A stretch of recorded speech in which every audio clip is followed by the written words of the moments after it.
What is up, YouTube? We are back again with another zombie video, and in this video today we're going to be going into the map Forsaken, and I'm going to show you guys how the layout is, how to maneuver through it, how to kill the new elite boss easily, how to get to the Pack-a-Punch, just everything there is to know about this map. I'm going to show you guys in this video. Let's get right into it.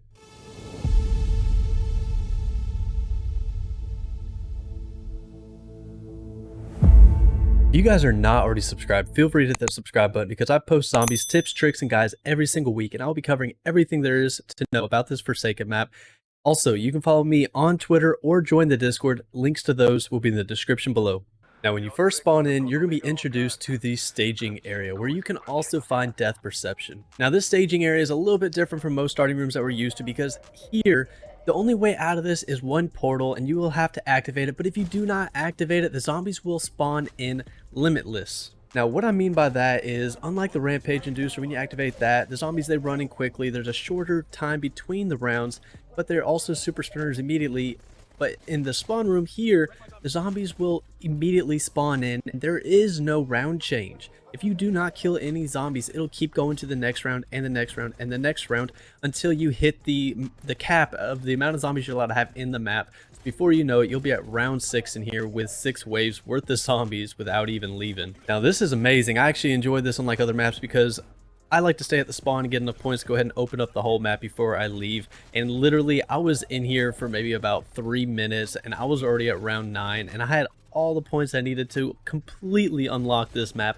And it's just so much quicker doing it in this scenario at this spawn room at the staging area. But nonetheless, once you get enough points where you're comfortable, you can go ahead and activate this portal and that'll start a countdown. You need to survive until the countdown is finished, but once it's over, it'll open up the portal. You can go through it and that will take you to the next location. Now, you'll be leaving the staging area and going to your next location, which is the main street.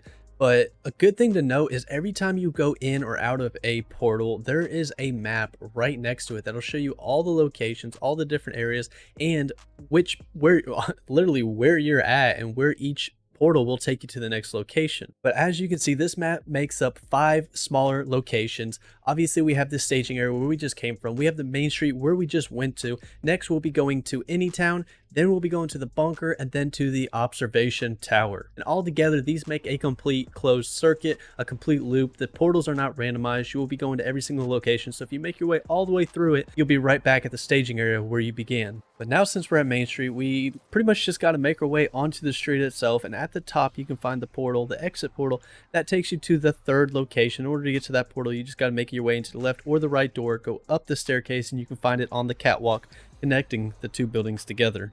And leaving Main Street takes us to probably the biggest map that we have out of all these little sections, and this is Anytown. And not just Anytown, this is Anytown. I mean, literally the map name is Anytown. I can't make this up. But in order to go to the next location, you gotta make your way all the way to the other teleporter.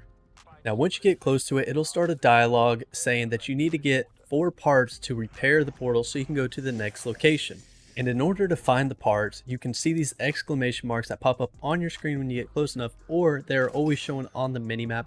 All you have to do is go to all 4 locations, find the 4 parts. You can find one inside Burger Town. And making your way across the map, you can find one inside of the cinema. And right next door to there, in the arcade and movie store, you can find the 3rd part.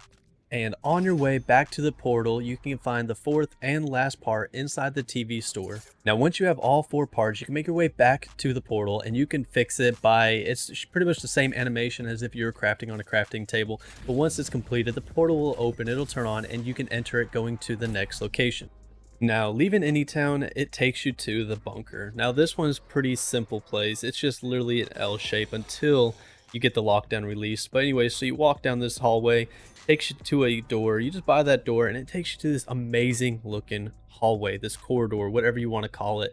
It is probably the best looking part of the map in my opinion, but make your way to the end of it and you'll find a portal. Once you walk up to the portal, it'll spawn the elite boss. Now, this thing is an absolute pain in the butt to kill, because essentially your weapons just shooting him will do no damage, barely anything to even matter. So what you want to look for is he'll open up his mouth, or you'll see a blue glowing mouth. You want to shoot him in that exact area and you'll get the critical hits. That is the fastest way to kill him because you'll be doing the most damage that way. But later in this video, I will show you how to kill him with ease to where you won't even have to worry about him.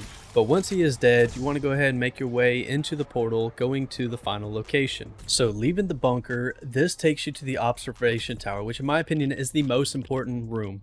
Now, first thing you'll notice when going in here is you can hear you are taking radiation damage. And yes, if you stay in here long enough, it will kill you. But one of the main things you guys will notice is there are two zip lines. One of them will take you to Anytown and the other one will take you to Main Street, the two cities that are in this map. Because as I talked about before, this whole map, if you just run through the portals, it's a loop. Now to break up that loop, this observation tower is like the center hub. It's a little cheat where you can jump in between two of the little miniature maps that are in this loop. And this will allow you to quickly jump from pretty much the two most important places to go to, because this is where you're going to find most of the running spots, the camping spots, and anything that is pretty much important in this map. Another thing you'll notice is when you're in the observation tower, no zombies will spawn up here. But obviously you can't stay up here forever because you are taking radiation damage. But while you're up here, you can you get a 15, 20 second window to do whatever you need, because this is also where you will find Pack-a-Punch. You'll be able to lift the lockdown and you'll be able to do your trial events.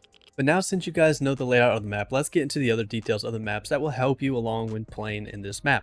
If you've noticed that after going out of a portal and you look at the map, you'll notice these little squares. Now, after investigating, there's always one lit up, and that is actually where you can find the mystery box, which makes sense because this map is way too big to actually see that ray that comes out of the mystery box. So you'll have to use this map to figure out what section of the map the mystery box is located at every single time. Now, moving on to the arcade room, my personal favorite spot to spend half my time actually in this map. But anyways, you can find it in Anytown, and when you're in here, there are 3 arcade machines that you can actually utilize. Now, you need a token to go into the game itself, and you can buy it for 10,000 points from this token machine, or cool fact, you can actually knife it and it'll drop 1 free token per game, or you can kill zombies and they will actually, more commonly than I thought, they will drop these arcade tokens, but you can take them to the arcade and actually play these games, these 3 games, which I'm not going to spoil them, but they were really fun. And if you win the game, you actually do get some pretty good loot, which I'll make a complete separate guide for those because they are pretty challenging. Surprisingly, if you don't know what you're doing, they are challenging, but you get really good loot from it. But now let's talk about the easiest way to kill this new elite boss. Well, as we know, if you shoot it in the skin, in the body, anywhere but on the head, it does barely any damage. Well, this is my new go-to method. Unfortunately, you can't do it the first time you have to fight him because you don't have salvage, but you need the blue grade salvage. But once you have it, go to the crafting table and you can buy this new thing that they added into the game, and it is the hand cannon. Now, it is horrible on zombies because it kills the zombies instantly, but it doesn't have that much ammunition. What it was designed for is killing elite bosses, because without even hitting it in the head and getting that critical hit, it barely takes any bullets to kill this thing. And that's not even using the Ring of Fire. If you had Ring of Fire and you hit it with a critical hit in the face, it would instantly kill this elite boss. And the thing is, it only costs 50 salvage to craft this weapon, and you really cannot beat that for how easy it is to kill it. I don't even try aiming for him. I just shoot him right in the body and it kills him within 5-6 shots anyways. Now let's talk about the Hind. Now what I'm talking about is the helicopter. It is in Anytown, and you can activate it by going to these little, they almost look like little payphone booths or something, but you can go up to them, interact with them for 2,000 points, and it'll call in the Hind. Now it is suspended by this roller system on the roof, and it will automatically shoot all the zombies around you. Now, is it good? No, it's not good. Not on zombies, at least. I didn't get the opportunity to test it on a boss or anything, but I don't know. Maybe there's a good situation for it, but I just couldn't figure it out. The reason why I included it was because I had the hardest time finding out how to activate it. Now, surprisingly, I've also figured out there are 4 different activation stations for this helicopter. Now, in Anytown, it is split by rubble, so you have 2 activation stations on each side, which you can see here. Now, a lot of you guys might be wondering at this point, where in the world is Wonderfiz? Well, if you didn't know, is when running through the bunker, there were actually 2 other locations that were locked from the lockdown. Now, once you got to the observation tower and released the lockdown, it actually opened up those 2 doors. Now, when you first go in there, there is this southern corridor that you can go into now, and you can actually find Wonderfiz now sitting there against the wall. Now, I believe this is the biggest, probably most confusing map we have gotten until you get the hang of it and you sort of realize how the layout is. And I hope I explained it well and helped you guys out when traversing through this map for your first time, along with giving you the best tips and tricks for when going through this map, where everything is located at. But if you guys want to see more guys as they come out, getting the new wonder weapon, doing the Easter egg, make sure you hit that subscribe button because I will be covering all of it in the coming days. I will catch you guys in the next video. Peace.